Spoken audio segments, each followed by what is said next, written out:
Subscribe करिए hi-fi study channel को, bell icon को प्रेस कीजिए लेटेस्ट वीडियो अपडेट सबसे पहले पाने के लिए। नमस्कार दोस्तों, आप सभी का स्वागत है आपके अपने चैनल हाईफाई स्टडी पे। दोस्तों आज की जो वीडियो है, मैंने इसके पहले वाले वीडियो में जब मैंने आपको बताया था लिंग वचन और कारक, ठीक है ना, लिंग नंबर्स और कारक मतलब लिंग वचन और कारक केस मैंने आपको बताया था उस वीडियो में। और उसके बाद मैंने आपको बताया था कि उस जो नेक्स्ट हमारी वीडियो आने वाली है वो फिलहाल के लिए सर्वनाम के ऊपर होगी। सर्वनाम कैसे कहते हैं, सर्वनाम क्या होता है, सर्वनाम के कितने भेद होते हैं और सर्वनाम के जितने भी भेद होते हैं उन भेदों के बारे में विद उदाहरण मतलब साथ में उदाहरण सारा कुछ आज के इस वीडियो में हम लोग देखने वाले। वीडियो बहुत ही ज़्यादा इंपॉर्टेंट होने वाली है आप सभी के लिए दोस्तों। जैसा कि आपको पता है कि जो आपके कहीं कहीं पर पता चल रहा है कि टेट की जो डेट है वो आ चुकी है, ठीक है। तो तैयारी आप लोग अच्छे से करते रहिए। जी हाँ, अगर आप डीएलएड सेकंड सेमेस्टर के स्टूडेंट हैं और चाहते हैं कि आप फॉर्म भरना चाहते हैं तो फॉर्म आप तभी भर सकते हो जब आपका रिजल्ट जो है वो फॉर्म आने से पहले आ जाएगा तब, ठीक है। तो उम्मीद करते हैं कि रिजल्ट आपका आ जाएगा बहुत जल्द ही और आप लोग एलिजिबल भी हो जाओगे फॉर्म डालने के लिए। तो चलिए आज के इस वीडियो में हम लोग सर्वनाम देखेंगे, बहुत ही अच्छे तरीके से समझेंगे। अगर यहाँ पर बात करते हैं कि सर्वनाम की परिभाषा क्या होती है, वह शब्द जो संज्ञा के बदले में आए उसे क्या कहते हैं, सर्वनाम कहते हैं। यदि अपनी भाषा में हम कहते हैं इसको कि जो शब्द संज्ञा के स्थान पर प्रयुक्त होते हैं उन्हें सर्वनाम कहते हैं। क्लियर हो गया ना। जैसे कि संज्ञा के स्थान पर हम क्या क्या प्रयोग करते हैं, संज्ञा के स्थान पर मैं, तुम, वह, यह, आप, कौन, मतलब संज्ञा अगर आप उसका नाम ले रहे हो तो ठीक है। अगर बोले सामने वाले को वह जा रहा है या कह रहे हो कि आप राम जा रहा है तो राम मतलब संज्ञा के स्थान पर हमने प्रयोग किया, क्या वह का प्रयोग किया, वह जा रहा है, ठीक है। वह, कोई, इसका, उसका, तुम्हारा, हमारा आदि सब ये क्या होते हैं, ये सर्वनाम होते हैं। क्लियर हो गया ना। मतलब जो शब्द जो होते हैं वो संज्ञा के स्थान पर प्रयोग किए जाते हैं।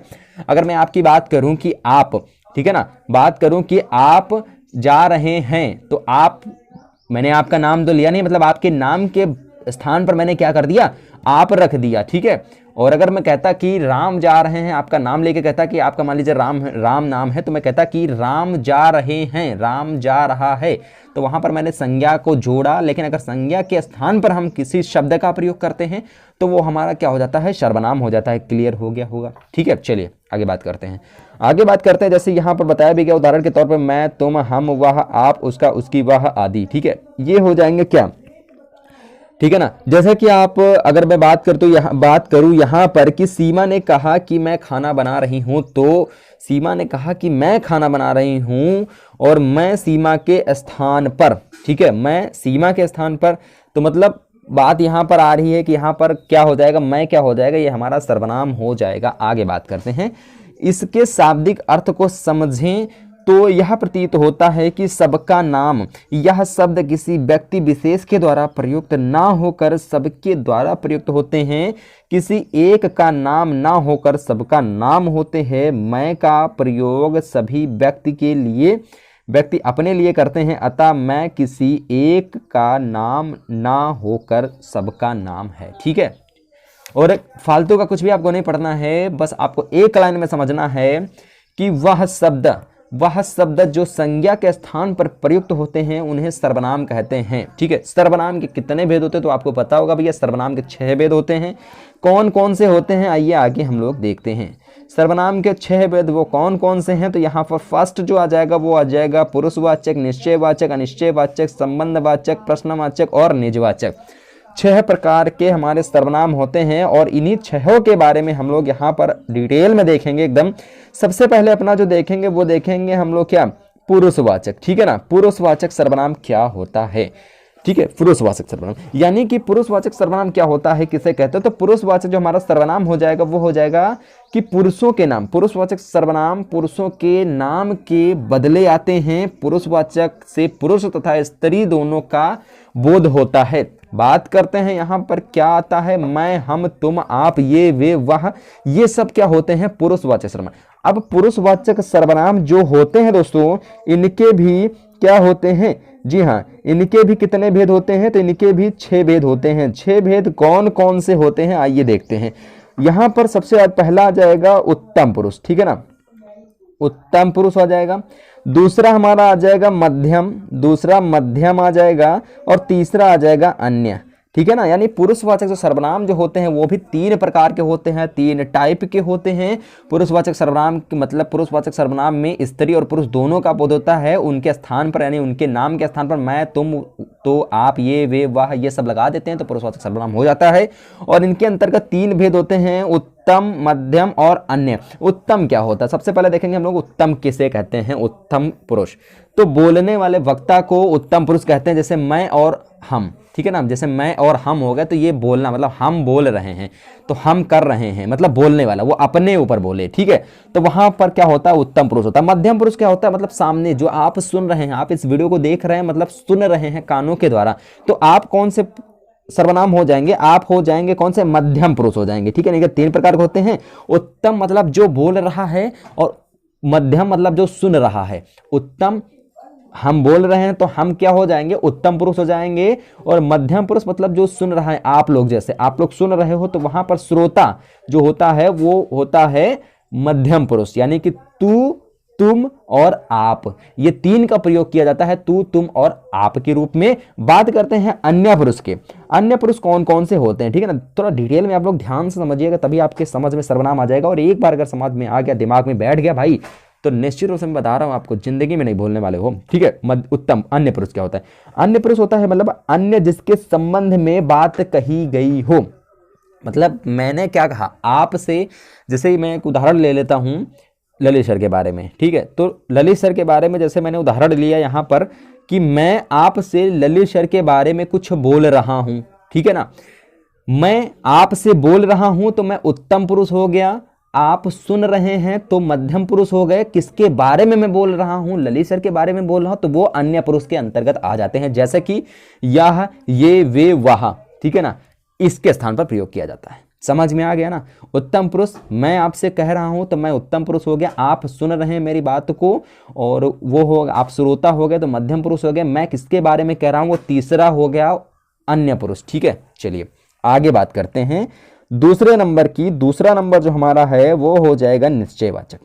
पुरुषवाचक आपके समझ में आ गया, सर्वनाम समझ में आ गया, सर्वनाम के भेद मैंने बता दिए। सर्वनाम के भेद में से पहला भेद पुरुषवाचक बता दिया, पुरुषवाचक के कितने भेद होते हैं उसके बारे में बता दिया। दूसरा देखते हैं हम लोग निश्चयवाचक सर्वनाम, ठीक है। चलिए निश्चयवाचक में देखते हैं यहाँ पर निश्चयवाचक क्या होता है। यानी निश्चयवाचक सर्वनाम से पास या दूर की वस्तु का निश्चित बोध होता है, ठीक है ना। पास या दूर की वस्तु का निश्चित बोध होता है, वहां पर निश्चयवाचक सर्वनाम होता है। जैसे कि यह अच्छा है, मतलब यह अच्छा है, या वह अच्छा है, या वह बुरा है, या कह लीजिए ये अच्छे हैं, या फिर आप कह लीजिए ये बुरे हैं। तो यहाँ पर क्या बताया जा रहा है, यहाँ पर बताया जा रहा है कि मतलब उसके पास या दूर की वस्तु का निश्चय हो रहा है। यहाँ पर निश्चय किया जा रहा है कि वह अच्छा है। कंफर्म तो किया नहीं जा रहा, निश्चय किया जा रहा है कि वह अच्छा है। अभी आप लोग देखते होगे कहीं पर खरीदारी करने जाते होगे तो वहाँ पर देखते हो ना कि ये कपड़े जो हैं देखने में क्या लग रहे हैं, दूर से ही आप लोग निश्चय कर लेते हैं कि यार ये दुकान अच्छी है या नहीं अच्छी है, वो ख़राब है या नहीं ख़राब है। वहाँ सेब रखे हुए हैं, वो पता नहीं अच्छे हैं कि नहीं अच्छे हैं, वो सेब अच्छे हैं, देखने में अच्छे लग रहे हैं। मतलब इस तरह के कुछ आपके मन में थॉट आते होंगे। तो यहाँ पर क्या होता है ना, निश्चय सर्वनाम निश्चयवाचक होता है। मतलब निश्चय कर रहे हैं आप लोग, दूर की वस्तुओं का निश्चय कर रहे हैं कि कैसी है वो, खराब है, बुरी है, अच्छी है, नहीं है, ठीक है। ये होता है निश्चयवाचक सर्वनाम। समझ में आएगा। बात करते हैं यहाँ पर दूसरे की अनिश्चयवाचक की, ठीक है।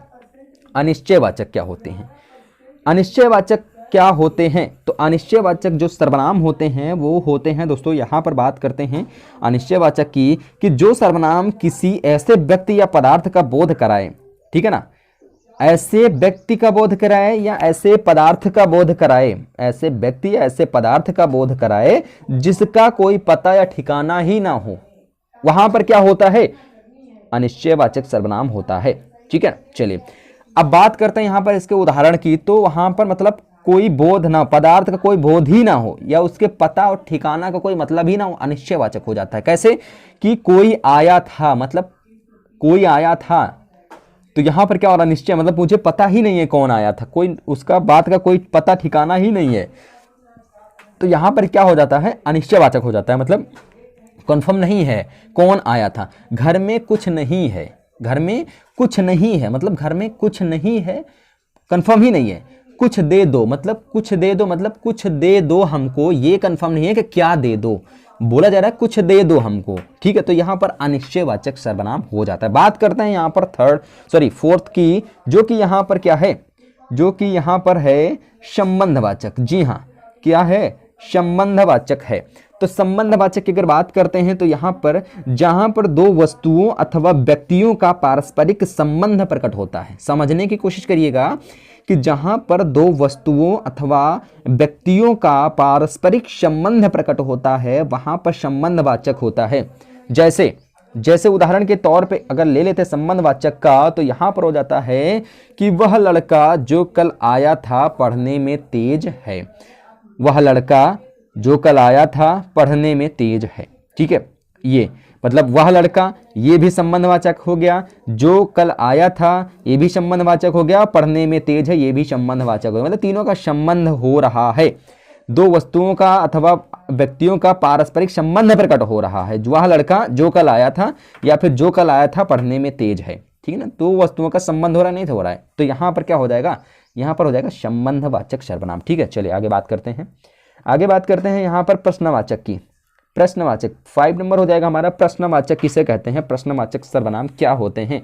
तो देखिए, प्रश्नवाचक सर्वनाम क्या होते हैं? यानी जिस सर्वनाम से प्रश्न का बोध होता है उसे प्रश्नवाचक सर्वनाम कहते हैं।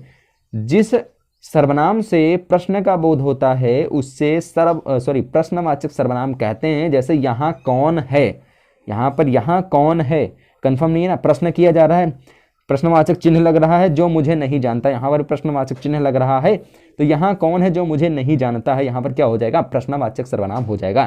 तुम कैसे आए, यहाँ पर आपसे प्रश्न किया जा रहा है कि आप कैसे आए, तुम कैसे आए, तो यहाँ पर क्या हो जाएगा? प्रश्नवाचक सर्वनाम हो जाएगा। वह क्या चाहता है, वह क्या चाहता है, तो यहाँ पर भी क्या हो जाएगा? प्रश्नवाचक सर्वनाम हो जाएगा। ठीक है, आगे और लास्ट बात करते हैं यहाँ पर निजवाचक की। निजवाचक सर्वनाम क्या होता है? ठीक है, यानी कि निजवाचक सर्वनाम होता है कि निजवाचक सर्वनाम आप कर्ता के विषय में कुछ बताते हैं, वहां पर क्या होता है? एवं स्वयं जो कर्ता है वह नहीं होता है। आप जिस कर्ता के बारे में बताते हैं वह स्वयं में नहीं होता है, वहां पर क्या होता है? निजवाचक सर्वनाम होता है।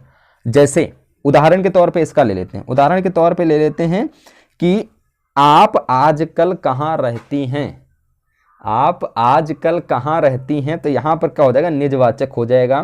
दूसरा उदाहरण इसका ले लेते हैं कि मैं यह काम आप ही कर लूँगा, मैं यह काम आप ही कर लूँगा, तो यहाँ पर भी क्या हो रहा है? स्वयं कर्ता नहीं हो रहा है, तो यहाँ पर क्या हो जाएगा? निजवाचक हो जाएगा। ठीक है, तो यहाँ पर आज की वीडियो में मैंने देखा सर्वनाम क्या होते हैं। ठीक है ना, यानी जो शब्द संज्ञा के स्थान पर प्रयुक्त होते हैं, जैसे मान लीजिए नाम लिया गया कि राम जाता है, तो राम जाता है, या फिर राम को हटा संज्ञा को हटा के वहां पर वह रख दिया जाता है, तो वह जाता है। तो यहाँ पर क्या किया जा रहा है? यहाँ पर संज्ञा के स्थान पर जिस शब्द का प्रयोग किया जाता है उसे क्या कहते हैं? सर्वनाम कहते हैं। सर्वनाम कितने प्रकार के होते हैं? सर्वनाम 6 प्रकार के होते हैं। पुरुषवाचक, निजवाचक, अनिश्चयवाचक, निश्चयवाचक, संबंधवाचक, प्रश्नवाचक और निजवाचक, ये 6 प्रकार के होते हैं। 6 के बारे में मैंने आपको बता दिया। ठीक है, तो आशा करते हैं सर्वनाम आपको अच्छा समझ में आ गया होगा, और अगर वीडियो पसंद आए तो वीडियो को लाइक शेयर कर देंगे दोस्तों के, इसको ज़्यादा से ज़्यादा शेयर भी कर देंगे। मिलते हैं नेक्स्ट वीडियो के साथ, तब तक के लिए थैंक यू। जय हिंद, जय भारत, वंदे मातरम।